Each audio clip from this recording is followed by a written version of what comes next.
को लेकर भी बात, आप भी चुनाव लड़ने की बात चलिए, कहाँ से लड़ेंगे, क्या स्ट्रेटेजी रहेगी?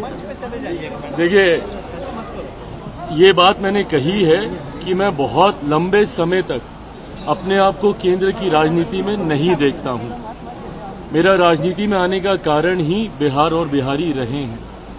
ऐसे में मेरी इच्छा है कि मैं जिस सोच के साथ राजनीति में आया हूं, मेरा एक अपना विजन भी है, बिहार फर्स्ट, बिहारी फर्स्ट। ऐसे में मैं चाहता हूं कि मेरा राज्य बिहार विकसित राज्यों की श्रेणी में बराबरी पर आकर खड़ा हो। जो तीसरी बार का सांसद बनने के बाद मुझे एहसास हो रहा है कि दिल्ली में रह के शायद नहीं संभव होगा। ऐसे में ये इच्छा मैंने पार्टी के समक्ष रखी थी कि अब मैं जल्द बिहार वापस जाना चाहता हूं।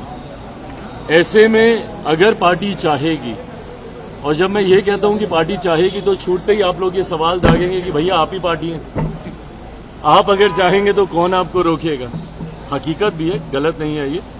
पर जब मैं कहता हूं कि अगर पार्टी चाहेगी, इसका मतलब ये है कि पार्टी इवैल्यूएट कर रही है इस बात को कि क्या मेरे चुनाव अभी लड़ने से पार्टी को फायदा होगा। क्योंकि कई बार जब राष्ट्रीय स्तर के नेता प्रदेश का चुनाव लड़ते हैं तो चुनाव में भी आपको मजबूती मिलती है।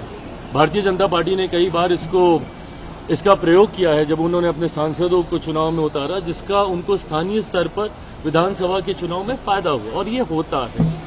तो अगर मेरे चुनाव लड़ने से मेरी पार्टी को मजबूती मिलती है, एज एन मेरा स्ट्राइक रेट बेटर होता है। लोकसभा में हम लोग का 100% स्ट्राइक रेट था। मैं चाहूंगा कि विधानसभा में भी मैं जितनी सीटों पे भी लड़ूं, पर मेरा स्ट्राइक रेट बेटर हो। तो अगर मेरा स्ट्राइक रेट मेरे लड़ने से और मेरे गठबंधन का प्रदर्शन अगर इससे बेहतर होता है, जो कि चर्चा में लग रहा है, तो मैं जरूर लड़ूंगा। मुख्यमंत्री पद की बिहार विधानसभा चुनाव में मुख्यमंत्री पद की कोई वैकेंसी नहीं है। मौजूदा मुख्यमंत्री नीतीश कुमार जी ही चुनाव परिणामों के बाद प्रदेश के मुख्यमंत्री बने।